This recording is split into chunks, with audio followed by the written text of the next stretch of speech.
Pertarungan lanjutan antara Kaido melawan Luffy benar-benar menghadirkan sesuatu yang epik.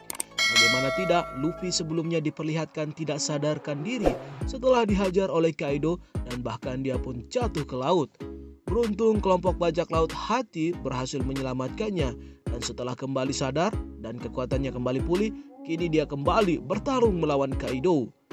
Dalam pertarungan ini sesuatu yang mengejutkan terjadi. Kita melihat bagaimana kemampuan haki penguasa tingkat lanjut Luffy saling beradu dengan haki milik Kaido.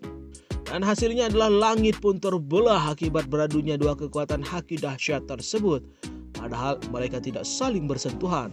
Momen ini mirip seperti ketika Roger dan Whitebird bertarung. Ada beberapa hal yang bisa disimpulkan dari momen dahsyat tersebut. Pertama, kekuatan Luffy kini benar-benar sudah setara dengan para Yonko. Seperti yang kita ketahui sebelumnya, Luffy disebut sebagai Yonko kelima oleh surat kabar Merchant setelah dia berhasil kabur dari Big Mom dan hendak pergi ke Wano. Morgan pun menyebutkan bahwa Luffy berhasil mengalahkan Big Mom, yang mana hal itu tidak terjadi. Meskipun pada awalnya hal itu sekedar berita yang dilebih-lebihkan, chapter 1026 kemarin menjadi bukti bagaimana Luffy sekarang benar-benar sudah berada di level yang sama dengan para Yonko. Kemudian yang kedua adalah Luffy mungkin memang adalah sosok Joy Boy yang sudah lama diramalkan.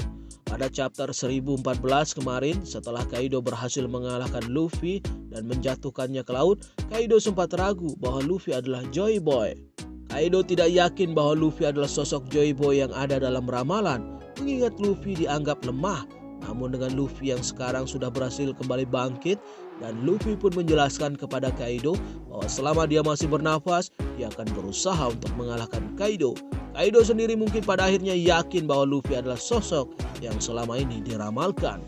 Dan berbicara mengenai Luffy sebagai sosok yang diramalkan, Ozoki Toki sebelum dia menghilang sempat menyebutkan bahwa Wano akan kembali menyambut fajar baru. Selain itu, Toki juga mengatakan sesuatu tentang Wano yang akan dihujani oleh cahaya bulan. Dalam chapter 1026 kemarin, langit di Wano sempat tertutup awan akibat adanya dua naga saling beradu. Hal itu membuat bulannya tidak terlihat oleh semua orang. Bahkan Nekomamushi dan Inuarashi pun kembali ke form awal setelah mereka menggunakan form sulong. Namun pasca adu haki antara Luffy dan Kaido yang membuat langit terbelah, awan yang menutupi bulan pun akhirnya menghilang. Dan kedua pemimpin suku Ming itu pun kembali bisa menggunakan form sulong yang berakibat kalahnya Prospero dan Jack. Momen di mana bulan kembali terlihat setelah tertutup awan seolah menjadi metafora dari Oda Sensei untuk memberikan petunjuk bahwa Wano akan segera mendapatkan kebangkitan setelah Luffy berhasil mengalahkan Kaido. Luffy akan menjadi orang yang akan membawa fajar baru bagi Wano setelah semuanya selesai. Ialah sosok Joy Boy yang dijanjikan seperti disebutkan di atas. Kita nantikan saja apa yang akan terjadi pada Luffy dan Wano pada chapter selanjutnya.